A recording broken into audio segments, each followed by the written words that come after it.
Hindi na nga ba gumagana ang SPayLater papunta kay Own Bank? In my previous video, marami po ang nagko-comment doon at meron din akong napanood na video na hindi na gumagana si SPayLater papunta kay Own Bank. Totoo kaya ito? Kaya kung gusto mong malaman, panoorin mo ang video hanggang sa huli.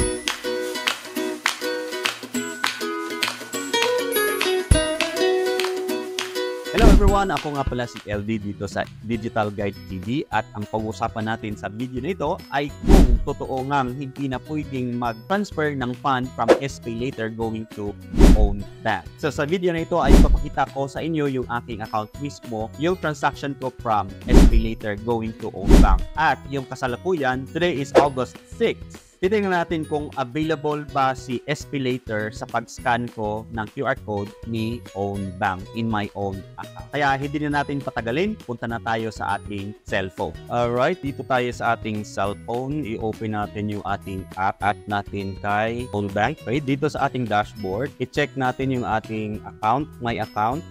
So, kailangan po yung inyong account is upgraded account mo po. So, kailangan naka-upgrade kayo, nakapag-upload kayo ng inyong ID, nakapag-KYC kayo or Know Your Customer Verification. Kailangan po yun ng ating account dito kay Own Bank. Take note lang, hindi po tayo pwedeng magpalit ng ID na sinabit doon kasi kailangan po nating mag-contact kay Own Bank bago natin mabago yon. Okay? Dito po sa dashboard, makikita ninyo itong QR code. Kailangan po na i-download natin itong QR code. So, paki-check lang po yan sa inyong QR code kung merong nakalagay dito na accepted here. So, makikita natin dito sa 20+, may makikita tayo dito na Open GCash or any app which accept Own Bank QR code. So, nakalagay dito si Own Bank, GCash, Maya, Shopee, PNB, AUB, Queen Bank, Security Bank, Metro Bank, Land Bank, Union Bank, at iba pang mga outlet or mga merchant na tumatanggap ng QR code from Own Bank. So yan, kailangan i-download natin ito. Save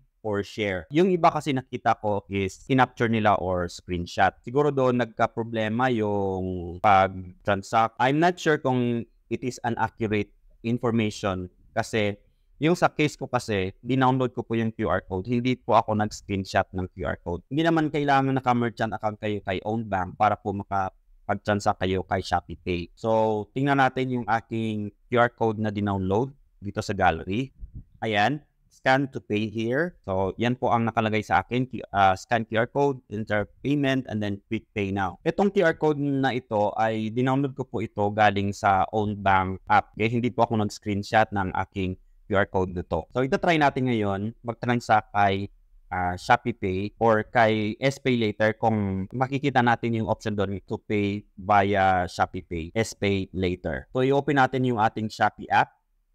So, dito tayo kay Shopee app natin and then puntahan muna natin yung finance para ma-verify natin na meron tayong SPayLater. Ayan. Makikita nyo dito guys, meron tayong SPayLater amount to pay kasi ito po yung kinuha ko from SPayLater nung nakaraan. Bali, naka-apat yata ako na transaction.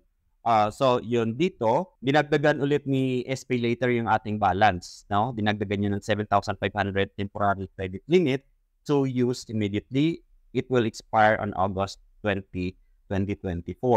Okay? So, okay lang po natin ito. Check natin yung transaction ko. Itong apat na offline payment na yan is, yun po yung mga offline payment ko to Own Bank. So, meron akong first transaction ko is, nag-try ako noong July 18, which is 4,750. 5,000 po itong kinash out ko actually. 5,000 na yun, nabawasan ng 250 ng coins, promo coins from SPayLater. And then, pangalawa kong transaction is, kinabukasan, July 19, 2024. 3,000 naman yun. And then, yung July 28 is 1,032. And then yung last ko is July 30, 600. 600 naman yun. So yung apat na offline payment na yan is galing po talaga yan kay SPayLater going to Own Bank. So para po makita nyo na talagang yun po yung natanggap ko, puntahan natin yung kay Own Bank na app ulit. Okay? Puntahan natin yung ating history. So dito, i-click natin ito. Click natin yung ating wallet balance. Yan. Yung dalawang balance na to, ito yung sa taas, ito po yung sa Own Bank payment system nila. Tapos yung sa itim, yung Own It, ito po yung savings account mo. So, titingnan natin itong Own Wallet, yung wallet natin. Check natin yung transaction natin ng July 18. So, makikita nyo dito yung QR received from CY 5,000 pesos. Ito po yung first transaction ko. Successful po siya, successful. And then yung pangalawa, ito namang 3,000 pesos. At yung pangatlo naman is itong July 28, itong 1,032. Ayan, successful din yan.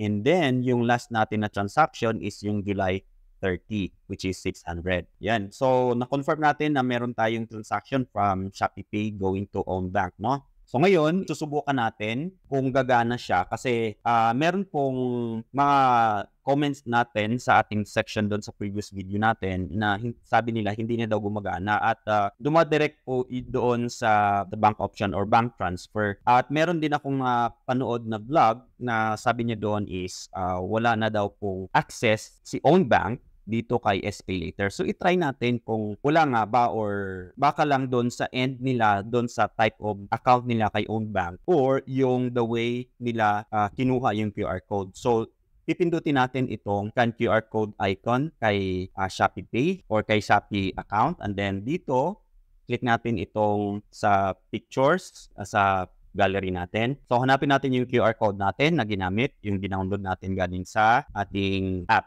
So, ito yon. Ayan. I-check lang natin. Ayan. Try natin maglagay dito ng 1,000. So, enter memo, optional. Next. So, makikita nyo dito guys na yung payment method, meron siyang different choices or yung choices niya dito is SPayLater lang at saka sa wallet balance. So, dalawa lang sa akin. Yung option ng payment, wala akong bank. So, meron lang akong wallet balance at SPayLater. So, makikita nyo dito, merong iba't ibang terms binibigay si SPayLater sa akin. And then, hindi natin ito i-go through kasi pinakita ko lang sa inyo na sa akin ay meron akong SPayLater option dito sa kay Own Bank. Skinan ko lang yung QR code ko galing kay Own Bank dito kay SPayLater. So, meron naman pong SPayLater. At ayun na nga po, available pa rin si SPayLater sa aking pag-scan ng QR code ni Own Bank. So, ibig sabihin lang po nito ay pwede ko pong gamitin si SPayLater na i-transfer doon sa aking Own Bank. Ngayon, ang tanong,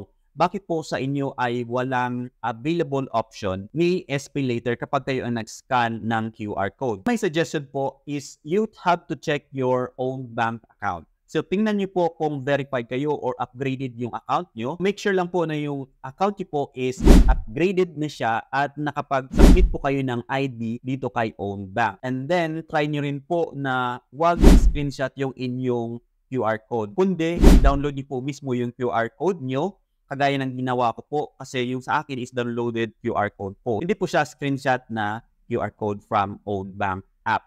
Kaya i-try niyo po ulit na punta kayo sa inyong Own Bank account at i-check niyo po yung inyong account kung upgraded na ito or you are allowed to receive any payment from other online facilities or online bank or any online merchant na pwede nyo i-scan yung inyong QR code PH. At tignan nyo po kung meron pong QR code PH na logo doon sa QR code na dinownload nyo.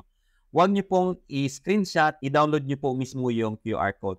Doon naman makikita sa ilalim yung save and share. So, i-click nyo po yung save para po masave doon sa inyong phone gallery. So ikaw, kung gusto niyo pong magkaroon ng Own Bank, you can use the link down below na ilalagay ko dito sa ating description. Pwede nyo rin i-scan itong QR code na makikita nyo sa ating screen at gamitin nyo po yung referral code ko para po magkaroon kayo ng additional 6% sa inyong interest rate kapag kayo ay nag-open ng Own Bank account. At make sure po na mag-deposit po kayo ng at least 50 pesos within 3 days after nang kayo ay nag-sign up para po ma-avail niyo po yung promo ni Own Bank na 8% per annum dito sa time deposit na 7 days at up to 6.3% sa time deposit ng 15 days or longer. Or makakatanggap ka rin ng trial bonus na 300,000 pesos for 1 day at magkaroon kayo ng interest for that trial bonus. Kaya huwag niyo nang patagalin, use my link below or you can scan this QR code on your screen and use my referral code para po ma-avail niyo po yung promo sa ngayon. Kasi po, ito po yung pinakamagandang digital bank sa Pilipinas ngayon. Ito lang po ang nag-o-offer ng 6% na interest rate para po sa kanilang promotional period. Hindi natin alam kung hanggang kailan ito, kaya avail na, open your account with own bank using the link that I will include in the description in this video. Kung nagustuhan nyo itong video na ito, please give me a thumbs up and leave your comment down below and share this to your friends. And if you have not subscribed to this channel, please do subscribe for more update. Goodbye.